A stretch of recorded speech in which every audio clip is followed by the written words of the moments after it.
It's the morning of Friday, August 2nd, and Bishop Richard Malone says he hasn't slept for 2 nights. We're in a true crisis situation. True crisis. And everyone in the office is convinced this could be the end for me as bishop. It could force me to resign.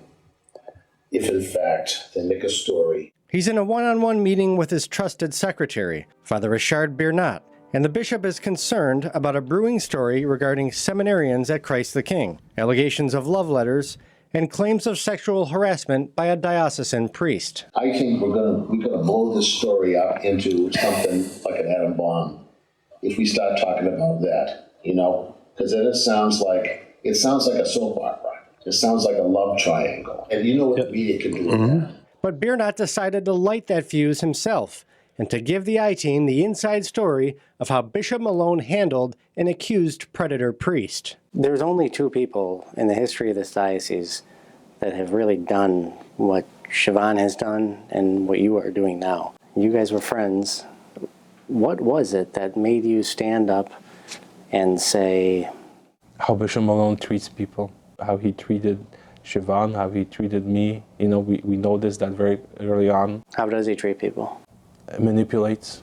He was manipulating me and Siobhan. People are very disposable to him. Biernat says he wants the public to know about Bishop Malone's inaction in the case of Father Jeffrey Nowak. According to Biernat, the bishop had plenty of evidence the priest was sexually harassing a seminarian, but tried to keep the details from going public. A lot of people are looking at the diocese right now and thinking, what is going on inside that building with the responses that they have to these crises? How do you answer that? What is going on inside there on a daily basis right now? What's going on is trying to keep Bishop Malone in power. Our whole focus is on that he stays our bishop. What should be happening? What should be happening? Outreach to victims. How many victims did Bishop see this year? He always says about seeing victims. How many? 4, 5, 6, maybe? So it's not a lot. In comparison to how many came forward, 190 some, last year, full year.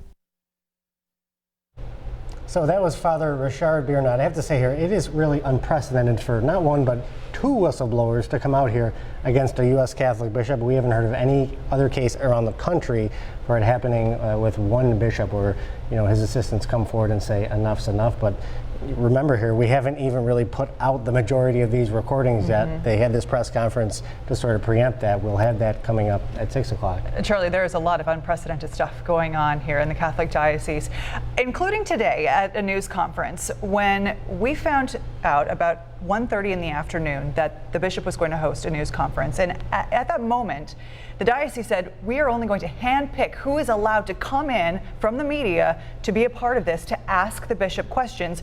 You are not on that list.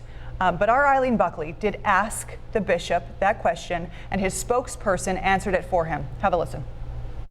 Well, I think we were going to have limited space, so we reached out to someone from each entity who we regularly interact with. But wouldn't you leave it up to the media outlet to send the reporter of choice versus specifically asking for a reporter's name that you reserved? Well, honestly, Eileen, it really was that all of you who are here are people who I interact with on a regular basis.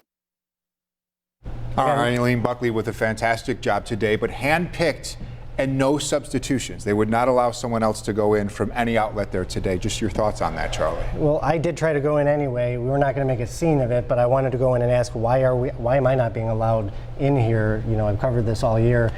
Steve Halter, the ex-federal agent for the diocese, wouldn't give me an answer. He said I have to talk with Kathy Spangler. She never came out to give me an answer here, but you have to think it's, sort of controlling the message, controlling who is able to ask what in order to get the message out, that a very crafted message that the diocese wants to get without answering any of the tough questions. Thank you very much, Charlie. We're going to have much more from Charlie tonight at 6 o'clock and again at 11.